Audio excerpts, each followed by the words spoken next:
بسم اللہ الرحمن الرحیم۔ محترم ناظرین، السلام علیکم۔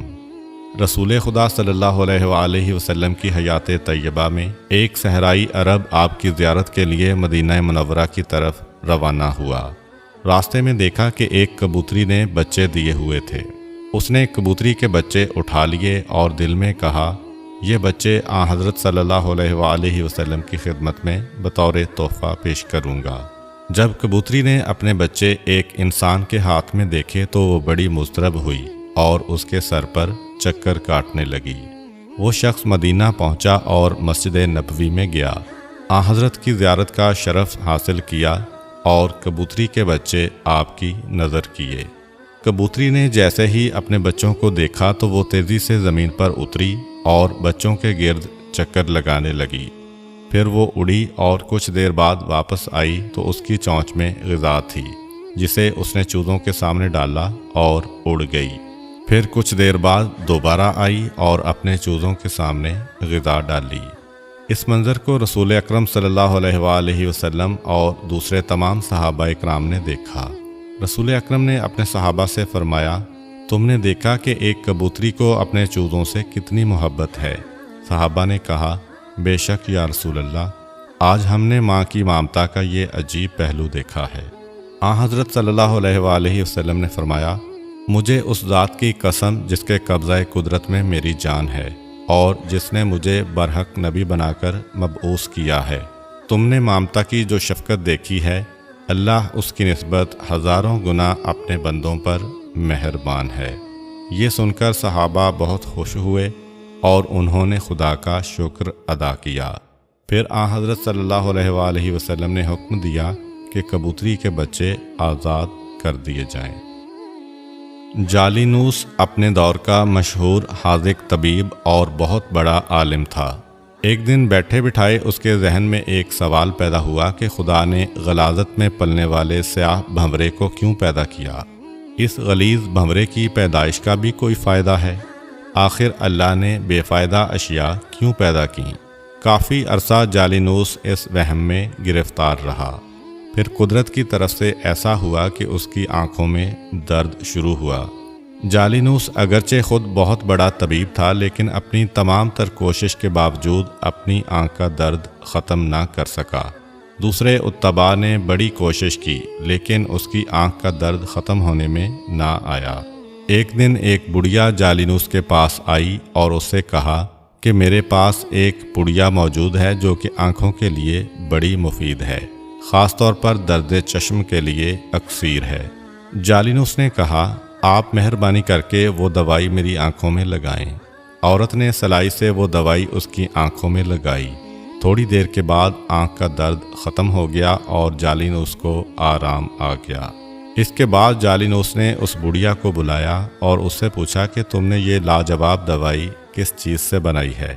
عورت نے کہا، گوبر میں پائے جانے والے سیاہ بھنورے کو میں نے پکڑ کر مارا، پھر اسے دھوپ میں خشک کیا، اس کے بعد میں نے اسے کوٹا اور یہ وہی دوائی ہے جو میں نے آپ کی آنکھوں میں لگائی ہے۔ جب جالینوس نے یہ جواب سنا تو حیران رہ گیا اور اسے معلوم ہو گیا کہ خدا نے کوئی چیز بیکار اور بے فائدہ پیدا نہیں کی۔ مشہور متکلم علی بن میثم بغداد کے رہائشی تھے۔ ان کے زمانے میں مامون کی حکومت تھی۔ اس وقت حسن بن سہل مامون کا اہم ترین وزیر تھا، جو کچھ الحاد کی طرف مائل تھا۔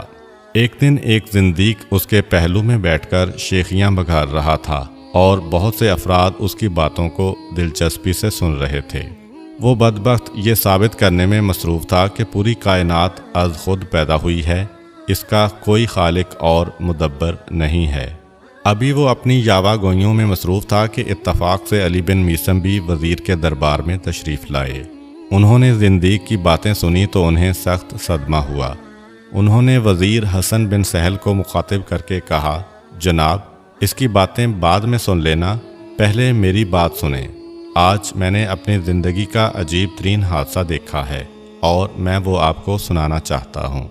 ان کی اس آواز پر خاموشی چھا گئی۔ وزیر نے کہا، آپ نے آج کیا دیکھا ہے؟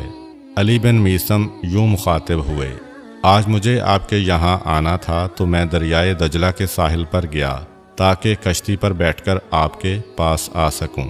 میں نے دیکھا کہ ایک کشتی کسی ملاح کے بغیر چلتی ہوئی دجلہ کے کنارے آ کر لگی۔ لوگ اس پر سوار ہوئے۔ پھر کشتی مسافروں کو لے کر دریا میں چل پڑی۔ کشتی میں بیٹھے ہوئے مسافروں نے مختلف گھاٹوں پر اترنا تھا۔ کشتی ہر ایک گھاٹ پر گئی اور مسافر اپنے اپنے گھاٹ پر اترتے گئے۔ پھر آخر میں اس نے مجھے آپ کے محل کے سامنے آ کر اتارا۔ اس کے بعد آپ کے پاس چلا آیا۔ زندیق نے جب یہ داستان سنی تو اس نے چیخ کر کہا، وزیر صاحب، اس شخص کی باتیں سننا وقت ضائع کرنے کے مترادف ہے۔ یہ تو مجھے احمق انسان معلوم ہوتا ہے۔ اس میں عقل و فہم کے نام کی کوئی شے نہیں ہے۔ وزیر نے کہا، آپ نے یہ کیسے فیصلہ کر لیا کہ یہ احمق ہے؟ زندیق نے کہا، جناب، اس سے بڑھ کر اور حماقت کیا ہو سکتی ہے کہ ایک کشتی ملاح کے بغیر خود بخود چل کر گھاٹ پر آئے اور مسافروں کو اٹھا کر مختلف گھاٹوں پر اتارے، جبکہ ہم سب جانتے ہیں کہ کشتی لکڑی سے بنی ہوئی ہوتی ہے۔ وہ جمادات کی ایک شکل ہے، اس میں تو روح ہے اور نہ عقل اور نہ ہی احساس ہے۔ آخر ایک کشتی سے یہ توقع کیسے کی جا سکتی ہے کہ وہ خود بخود سفر کرے اور مسافروں کو ان کی منزل مقصود پر اتارے؟ علی بن میثم نے فرمایا، وزیر صاحب، احمق میں نہیں، یہ خود ہے۔ اگر ایک کشتی ملاح کے بغیر سفر نہیں کر سکتی تو خدا را مجھے بتایا جائے کہ زمین، سورج، چاند، ستارے بھی تو جمادات ہیں، ان میں بھی روح نہیں ہے۔ وہ لاکھوں سالوں سے کسی مدبر کے بغیر اپنے اپنے مدار میں کیسے گردش کر رہے ہیں، اور وہ اپنے مدار سے کیوں نہیں ہٹتے، اور وہ مسلسل لگی بندی حرکت کیوں کر رہے ہیں، جبکہ کشتی تو ملاح کے بغیر نہیں چل سکتی؟